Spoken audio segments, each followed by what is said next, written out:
ድርቅ፣ ከባድ ጎርፍ፣ ታይቶ የማይታወቅ የሙቀት ማዕበልና በሚሊዮኖች የሚቆጠሩ ሰዎችን ከመኖሪያ ቀያቸው የሚያፈናቅል የተፈጥሮ ቁጣ።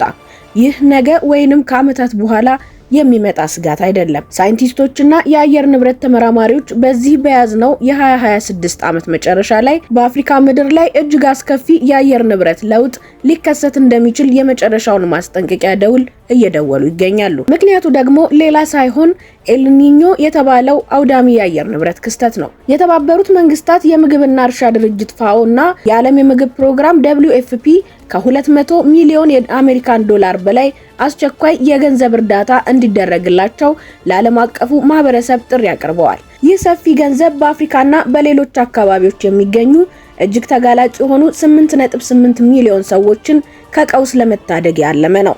ነገር ግን ዋናው ጥያቄ ይህ ነው። የአፍሪካ መንግስታት ለዚህ ከባድ የኤልኒኞ ክስተት በቂ ዝግጅት አድርገዋል ወይስ እንደተለመደው አደጋው ደርሶ ንጹሃን ማለቅና መፈናቀል ከጀመሩ በኋላ ነው ድረሱልን የሚለውን ጩኸት የሚያሰሙት? ሰላም ጤና ይስጥልን ውድ የግሎባል አዲስ ቤተሰቦች፣ በዛሬው የግሎባል አዲስ ትንታኔያችን የዓለም የሜትሮሎጂ ድርጅትን የቅርብ ጊዜ ትንበያዎች፣ የቻተም ሃውስና የደህንነት ጥናት ተቋማት ባለሙያዎችን ምስክርነቶች በማሰባሰብ 12 የአፍሪካ ሀገራትን ያንቀጠቀጠውን የኤልኒኞ ቀውስና ከጀርባው ያለውን እውነት በጥልቀት እንመረምራለን። ከመሸጋገሪያ በኋላ እንመለሳለን። እስከዛው ቻናሉን ሰብስክራይብ በማድረግ ቤተሰብ ሆነው ይጠብቁን።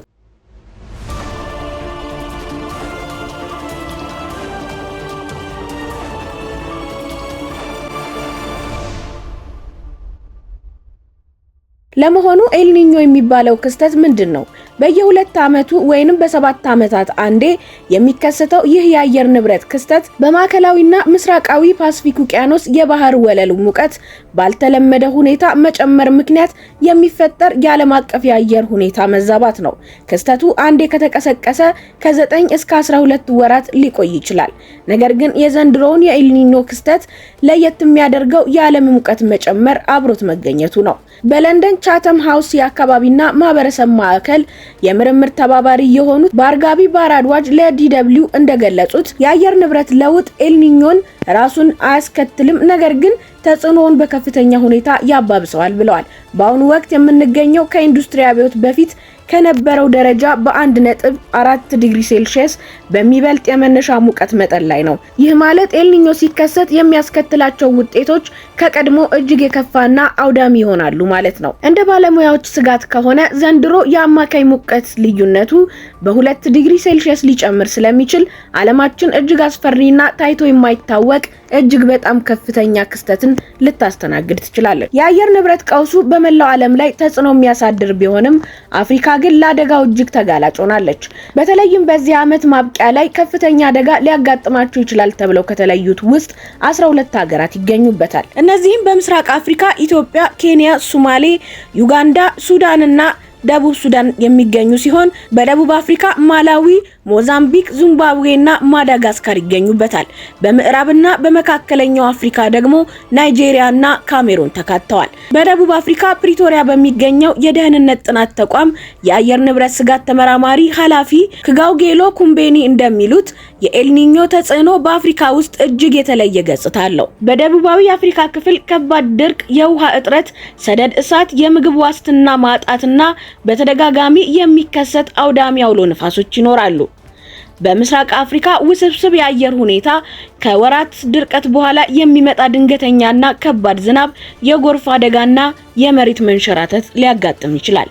መካከለኛው አፍሪካን ስንመለከት የዝናብ መዛባት፣ የሰብል ምርት መቀነስና የሐይቆች መድረቅ ሊያስከትል ይችላል። የኤልኒኞ ቀውስ ተራ የተፈጥሮ ክስተት ብቻ አይደለም፣ ትልቅ ሰብአዊና ማህበራዊ ቀውስ ነው። በደህንነት ጥናቶች ተቋም ከፍተኛ ተመራማሪ የሆኑት አይሚኖኤል ምቢዮዞ እንደሚያስገነዝቡት የአየር ንብረት ለውጥ በአፍሪካ ውስጥ ለጅምላ መፈናቀል ዋነኛው ምክንያት ሆኗል። አውሎ ንፋሶችና ጎርፍ በአሁኑ ሰዓት በአፍሪካ ውስጥ ለከፍተኛ የጅምላ መፈናቀል ቀዳሚውን ድርሻ ይዘዋል።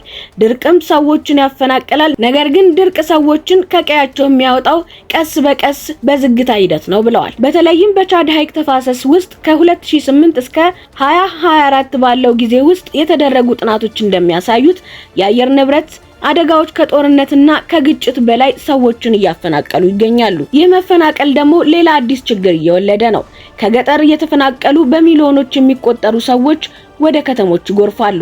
ከተሞች ደግሞ በቂ መኖሪያ ቤት፣ የህዝብ አገልግሎትና ስራ ስለሌላቸው ግጭቶችና መደበኛ ያልሆኑ ሰፈሮች ይበራከታሉ።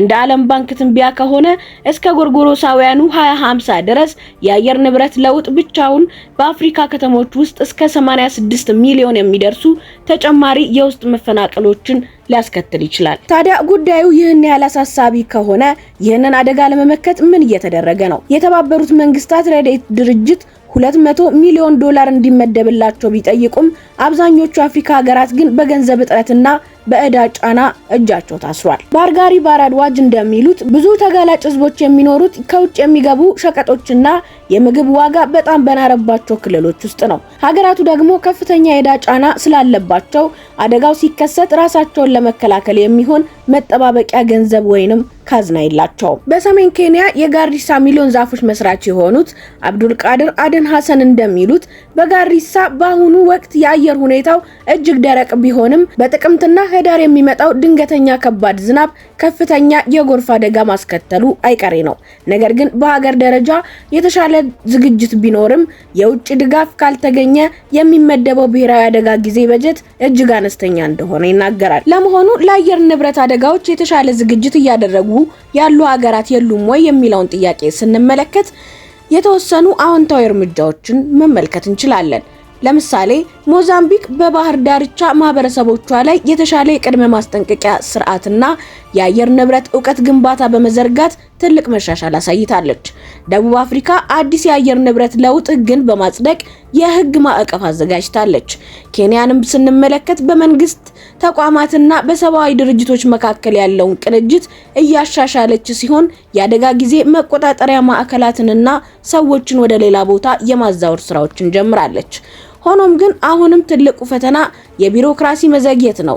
ገንዘብ ሊፈቀድ ይችላል፣ ነገር ግን በጀቱ ተለቆ መሬት ላይ እስኪደርስ ድረስ አደጋው ቀድሞ ይደርሳል። ሳይንስ ከፖሊሲው ይቀድማል የሚባለው ለዚህ ነው። ውድ የግሎባል አዲስ ቤተሰቦች፣ የኤልኒኞ ማስጠንቀቂያ የአየር ሁኔታ ዘገባ ብቻ አይደለም። ይህ በሚሊዮኖች የሚቆጠሩ የአፍሪካውያን ወንድሞቻችንና እህቶቻችን ህልውና ላይ የተደቀነ ትልቅ የህልውና አደጋ ነው። የንብረት ለውጥ እያደረሰ ያለውን ጉዳት ከአቅም በላይ ከመሆኑ በፊት የአፍሪካ መንግስታት ከዕለት ደራሽ እርዳታ ወጥተው ዘላቂና ጠንካራ የመቋቋም አቅም መገንባት አለባቸው። እናንተስ በዚህ ጉዳይ ላይ ያላችሁ ሀሳብ ምንድነው? የአፍሪካ መንግስታት ዘንድሮ ለሚከሰተው ከባዱ የኤልኒኞ ክስተት በቂ ዝግጅት አድርገዋል ብላችሁ ታምናላችሁ?